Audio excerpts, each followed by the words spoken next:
Hello అండి. Cauliflower season అంటే అందరికీ గుర్తొచ్చేది గోబీ 65 అండ్ గోబీ మంచూరియా. స్పెషల్‌గా అయితే కాలీఫ్లవర్ పచ్చడి చాలా బావుంటుంది కదా! అయితే చూడండి. ముందుగా కాలీఫ్లవర్‌ని చిన్న ముక్కలుగా కట్ చేసుకొని పెట్టుకోండి. ఇప్పుడు ఈ కాలీఫ్లవర్ ముక్కల్ని ఉప్పు నీళ్ళల్లో వేసి ఒక 3 నిమిషాల పాటు అలా వదిలేయండి. ఇలా వదిలేయడం వల్ల ఆ కాలీఫ్లవర్‌లో ఏవైనా పురుగులుంటే అవి బయటకొచ్చేస్తాయి. మళ్ళీ వాటిని ఫ్రెష్ వాటర్‌తో ఒక 3, 4 సార్లు కడుక్కొని పక్కన పెట్టుకోండి.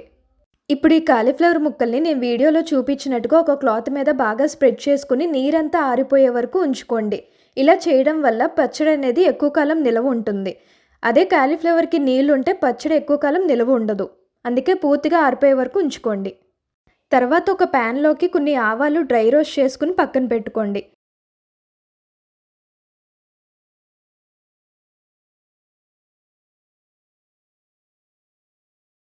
ఇదే ప్యాన్‌లో కొన్ని మెంతులను కూడా డ్రై రోస్ట్ చేసుకొని పక్కన పెట్టుకోండి. ఇవి 2 బాగా చల్లారాక సెపరేట్‌గా పౌడర్స్ చేసుకొని పెట్టుకోండి.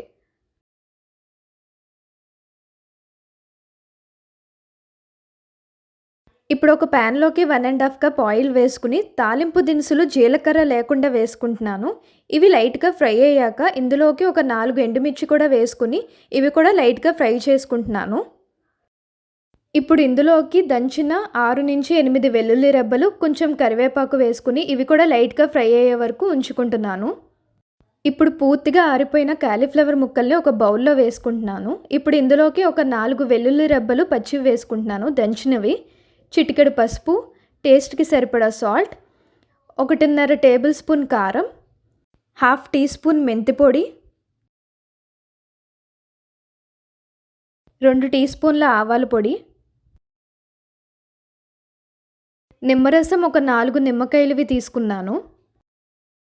ఇక్కడ నేను చిన్న కాలీఫ్లవర్ పువ్వు తీసుకున్నాను కాబట్టి ఇంగ్రీడియెంట్స్ అన్నీ కొంచెం లిమిట్‌గా వేసుకుంటున్నాను. మీకు ఎక్కువ స్పైసీ కావాలనుకుంటే పోనీ ఎక్కువ అమౌంట్ చేసుకుంటే ఇవన్నీ మీరు కొంచెం ఎక్కువ వేసుకోండి.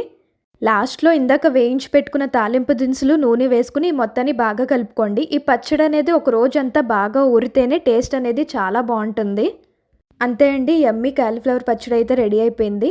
అలాగే మీకు ఈ వీడియో నచ్చినట్లయితే లైక్ చేయండి, మీ ఫ్రెండ్స్ అండ్ ఫ్యామిలీకి షేర్ చేయండి. అలాగే నా ఛానల్‌ని సబ్స్క్రైబ్ చేయడం మాత్రం మర్చిపోవద్దు. Thank you for watching.